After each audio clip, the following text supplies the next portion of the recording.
Okay, on this video, I haven't really seen anybody go through step by step the software, and this does this and this does that, and that cotton picking output relay on this thing. I never really understood the thing that the write-up on eBay says that it starts a generator, and that's all it says it does, which is fine. But that relay is I've always wanted to know all the particulars about it. And so I did finally find a manual. I downloaded it, I read it, and we're going to look at this manual together, and then we're going to actually go through the software, and together we will learn this software, because at the beginning you'll see that I really don't know what's going on in the software, and I'm sort of figuring it out. But towards the end, we can all kind of come around together and figure out just exactly how the software works and what's the best way to set it up, because there's some parameters in there that say that they're settable, but when I tried to set them, it wouldn't accept them. I'm not sure why that is, but it is the way it is, and we'll find all that out together. So come on with me and let's take this journey together, and we'll see about it. And the first thing that I want to talk about is this relay.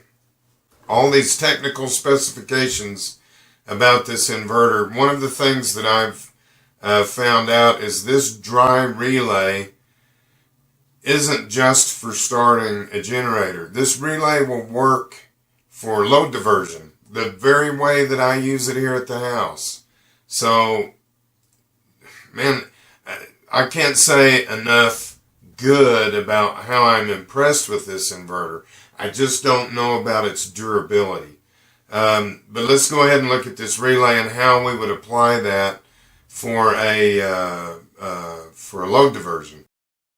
The thing about the relay is it's rated 3 amps, so don't expect to drive a 50 amp electric water heater with it. It's not going to happen. But you'll need to take the relay output and use that to drive another relay that would then power a really heavy load. Having said that, we'll take a look at the manual now. You can see dry contact signal here is on page 10. So we're going to scroll down to page 10.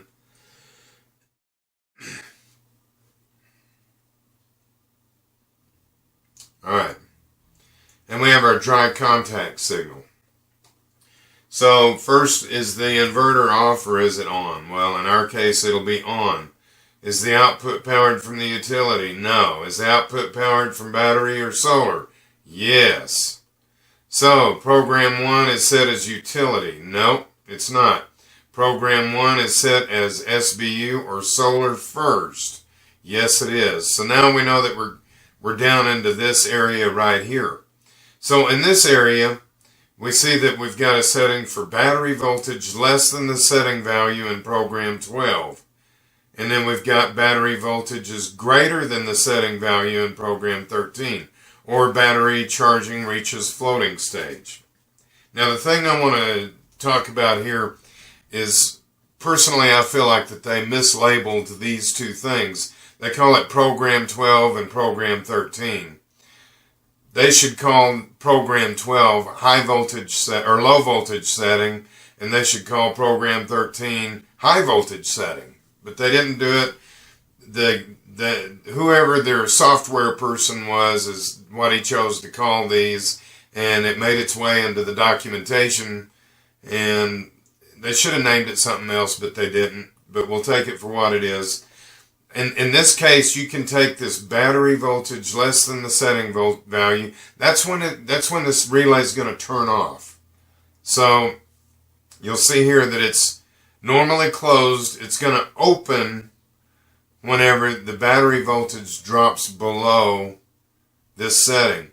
And then program 13, or your high voltage setting, when the battery voltage goes greater than that, or the battery charging reaches floating stage, then that contact will close.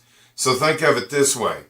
The relay will close whenever the voltage goes up to, say it goes up to 58 volts. You set it to 58. That relay will close and turn on your load diversion. because your battery voltage has reached a good voltage where you can divert some of that power now. Well, let's say that you're pulling 1500 watts, just as an example. And so your battery voltage hits 58 volts, your load diversion turns on, you're drawing 1500 watts. Well, let's say you're only making 1000. So 500 watts is actually coming out of your batteries. So once that voltage creeps down and it hits our low setting value, which is program 12 here, and let's say that we have that set at 51 volts. Once it hits 51 volts, that relay will open and your load diversion turns off. So now your batteries will creep back up until they've hit 58 volts again, at which time it'll do it over and over all day long. And during this time, your batteries are charging little bit by little bit, and your load diversion is also being operated. In my case, heating hot water. You can accomplish that same thing here. The other technical specs that I want to go over at this point is I was concerned a little bit about the output, and on eBay it says that it'll output 220 to 240. It outputs 230 volts. No ifs, ands, or buts. There's no changing it. It puts out 230 volts AC. Is that a big issue for the devices that we run? The answer to that is no. Whenever we put a split phase transformer on that, it'll bring the voltage down to 115. Well, most everything's 115, 120 volts. You're talking about, like 2 or 3% tolerance. You're still well within any tolerance of any electrical device you're going to buy. So any 110 volt, 120 volt item that you purchase will run fine on this inverter through a split phase inverter, like Charles McCune has got lined out in his video. Now, a thing that I have noticed on the documentation here, let's see if I can find it here.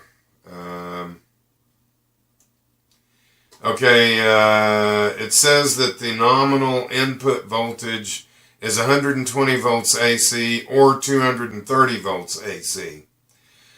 Now, I did not see any settings in the software. Now, maybe it was there and I just missed it, where that you can specify your input voltage being 120 volts or 230 volts. But on the eBay site, let's see if I can bring that up. Yeah, I've got that up here. So on the eBay site, it says here that the adjustable AC input voltage 90 to 280 volts AC. Now, the documentation that I got off the website and the documentation that came with the software, everywhere else I've found, doesn't really say anything about your input voltage. I've not tried 110 volts with it. I've not tried 240 volts with it or anything else. So how that works, I don't know yet, but on the eBay page, they claim that you can put in anywhere from 90 to 280 volts AC. Now, the documentation does say that the maximum, I believe, is 300 volts AC. Oh yeah, right down here. Maximum AC input voltage is 150 volts AC or 300 volts AC. So if you've got some oddball generator that puts out 280 volts, apparently this thing will eat it. But, you know, until somebody's got something that'll put that out to test it and they're willing to take a chance on burning it up, we don't know. This is kind of theory that we're talking about here. But as far as your generator, I would say if you've got a generator that outputs 240 volts AC, you're in business with this thing. It'll charge your batteries, and I don't know that it passes that through to your house. I believe that that's how it works. That it would come in, charge the batteries, and then it's passed through to your house to run your house on. So that's kind of my opinion on that one.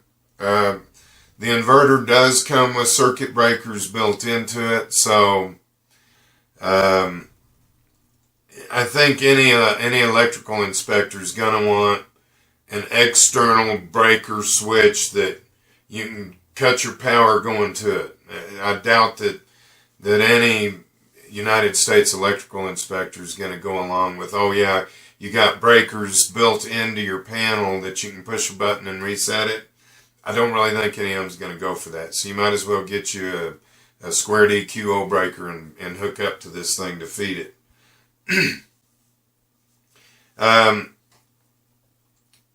Now, one thing that I do see here just now, it says output power derating. And it says when AC input voltage drops to 95 volts or 170 volts, depending on models, the output power will be derated. Now, the derating on this is probably for your battery charger. That would be my guess. But my point here is you've got a 120 volt AC model and a 230 volt AC model. So now at this point my thinking has changed that it's not going to take 120 volts from a generator. So if you have a 120 volt generator and you want to plug that into this thing to charge your batteries, I would say that's probably not going to work. Now, I don't know if Dwayne's going to be willing to try that with his generator or not. If he is willing to try it when we get to that point, we'll post the results here on YouTube so you can see. It does have set points on the inverter where that you can set your low voltage cutout and high voltage alarm cutout. I was not able to change either of those, and why that is I don't know. But they're fixed at I think 42 volts for your low voltage and 62 I think was the high voltage, where it goes into alarm at 60 probably, and then it shuts down at 62 is my guess. Adding a transformer onto this thing is going to cause it to draw more power. Charles covers that in his video, so I'm going to let him handle that. It has settings for flooded batteries or wet cells and AGM batteries, and then it has I think other or defined or something like that, where apparently you go in and set up the parameters that you want to set up. I just set his as flooded. If you go in there and you want to self-define it, that's up to you and on you. But we're trying to go standard off the shelf where that, you know, any of us Joe average people can go in and deal with it. So at this point we'll move on to where I get the software loaded on the computer and how to get into it. And I had some trouble initially getting into the software because it wanted a password and I had no clue. It doesn't come with the software, and I had to go out and Google it on the internet. And up here on the mountain, the internet's spotty to start with when you're on your cell phone. So I disclosed the password whenever you first started up here. So here we go.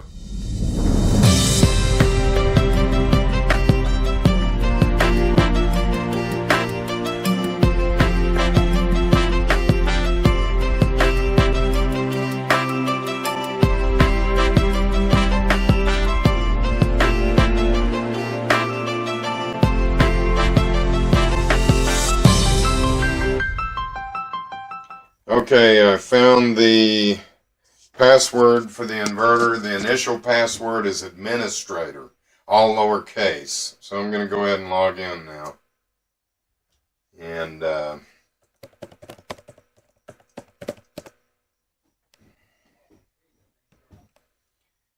now we're logged in. So now we can go into the system configuration and start configuring it. So we're going to enable the buzzer alarm. Well, enable the backlighting. Overload auto restart. Yeah, I think that's a good idea. for temperature, auto restart. Yes, I like that too. We could tote some, maybe 3 panels over here. Well, then the charger source priority. You want to tote some? Is solar first. Let's do that. Then we can see what we're. And then the output source priority should be appliance.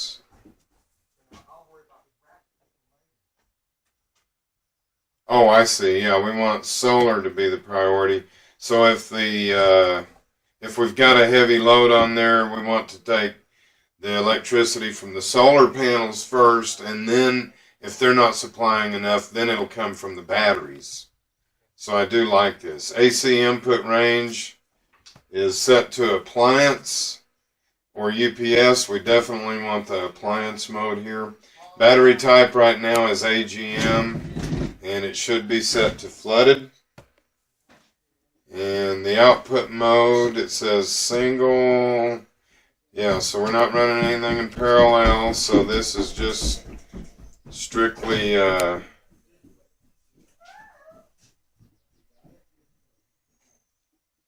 okay, battery charging voltage.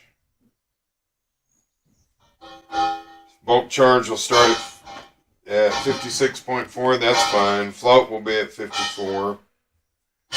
Bulk charge, so 28 is 56. Yes, that's about right. Output frequencies, 60 hertz.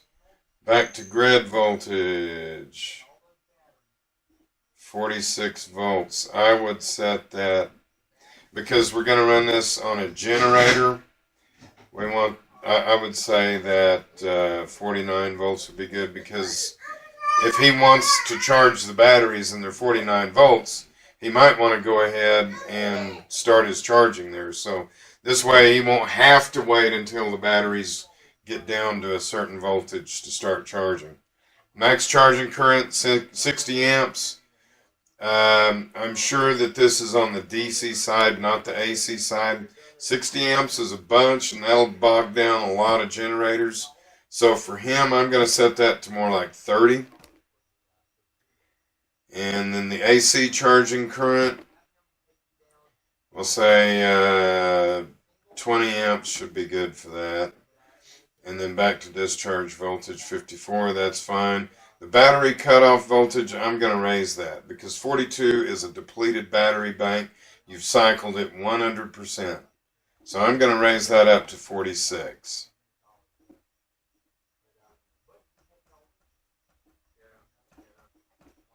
And the reason that I'm doing that is, you say, well, what if you run out of power? Well, if it dies the first time, then you can go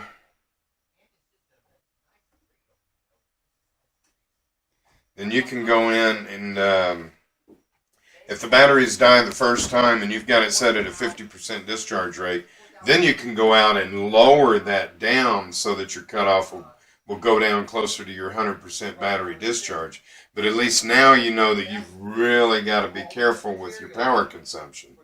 So in this case, I would say that we'll hold it down at that point, and then he can go out and bring that back down if he needs to. Because thing is, if you put it at full discharge, then you run out of the batteries, and they're fully discharged. You don't have anywhere else to go. You can't drop it down any lower. So that kind of just gives a little bit of a cushion there. I like that. Let's see.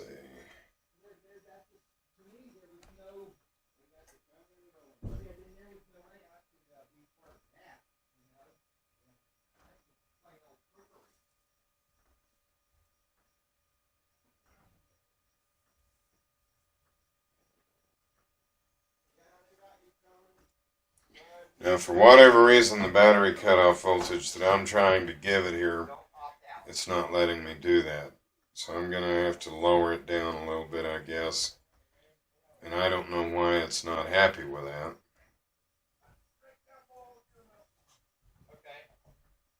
It's not letting me change that setting for some reason. And I'm not sure about that. I'll have to do some more studying on it.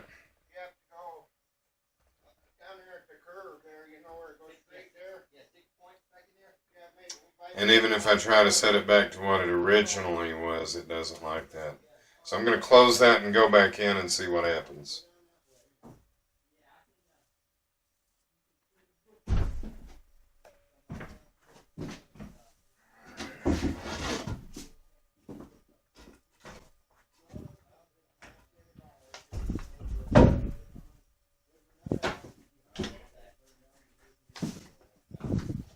Alright, so it looks like we've gone through all of these parameter settings. Now I'm not sure where we can set up our load diversion on this.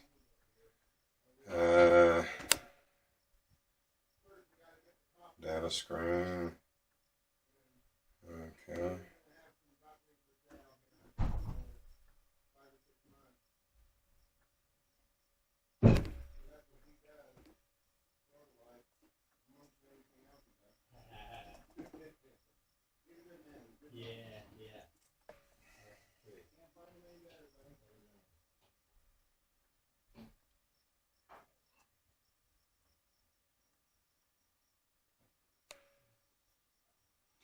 And of course the screen on this is a little bit small too.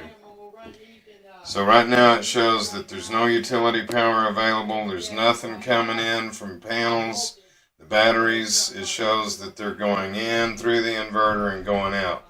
So the batteries are just simply being discharged. Battery discharge current at the moment is 1 amp. That's not bad. I do like that. Right now our present battery voltage is 48.7. And we've got our batteries almost 50% discharged. Good information here. I like it. Where in theory they're all running through each other. So the theory would be like 5 people holding hands.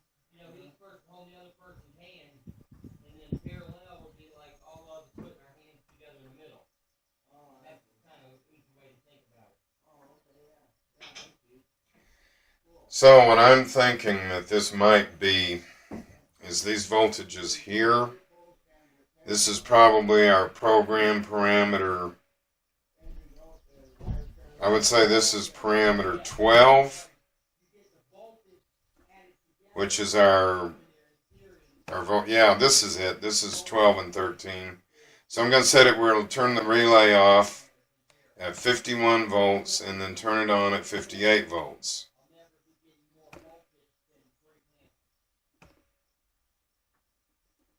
And that is successful. Now, battery cutoff voltage. Something about that, it will not let me make those changes. Okay. So our charger source priority, we always want to try to charge the batteries with solar first and utility second. And the utility is only going to be present when he starts the generator. So it's going to be a solar only setup unless the generator's running. And then if he starts the generator, it's automatic. It'll just start charging. Output source priority. That should be solar. So we got that changed now. So we'll always try to come off the solar panels first. And then if they're not supplying enough power, then we'll move that to the battery. AC input range. It's either UPS or appliance. UPS means that it's got a little more tolerance for the voltage and that it's passing that through, so you're running computers, and this box is actually acting more as a UPS than it is anything else. In this case, it's going to be running in appliance mode, and it'll take that voltage tolerance from the generator as it varies, and it'll continue to charge the batteries that way. Of course, our battery type, you've got AGM, flooded, and user. And in this case, we've got regular flooded batteries. He's got the rolls. I think it's 410 or 420 amp hours. Rolls flooded batteries. And output mode is single because we only have one inverter. We're not running any in parallel, and we're not making it three-phase or any of that kind of stuff. I like this. I didn't know that these inverters were capable of supplying three-phase, so I know that you could purchase 3 of these inverters and have three-phase power. You know, that's not a common need, and it's the only time I've ever seen three-phase power needed is for huge electric motors like irrigation motors. So I don't really see a purpose for that here, but the ability is there if it's needed. That's fantastic. The bulk charging voltage is 58 volts. I'm going to raise that up to, oh, it's not going to let me change it, I guess. Yes, 58.4 is as high as it'll go. That's fine. So that's apparently a non-settable option. So I'm very impressed with this inverter. I'm impressed with the interface. I'm impressed with the settings on it. This does everything that my setup does all in one box. It'll do the load diversion, it does the power inverter, and it does the battery charging. And he paid for this inverter what I paid for just my MPPT charge controller. Now the proof is in the pudding. We don't know how long this is going to last. We don't know how durable it is. We get a lot of heavy electrical storms here. So over the next couple of years, if there's anything bad about it, I'm sure that we'll put a video out about it. Or if it continues to be just fantastic the way that it looks, we'll put a video out on that as well. So I wouldn't say that this is a review of the inverter, but it's an observation of the inverter. And I'm extremely impressed with this. I like it a lot. That's it for this week's video. Thanks for watching, and don't forget to subscribe to my channel. See you next week, or next month, or whenever I get to it. I always answer questions whether posted publicly or privately. See you then.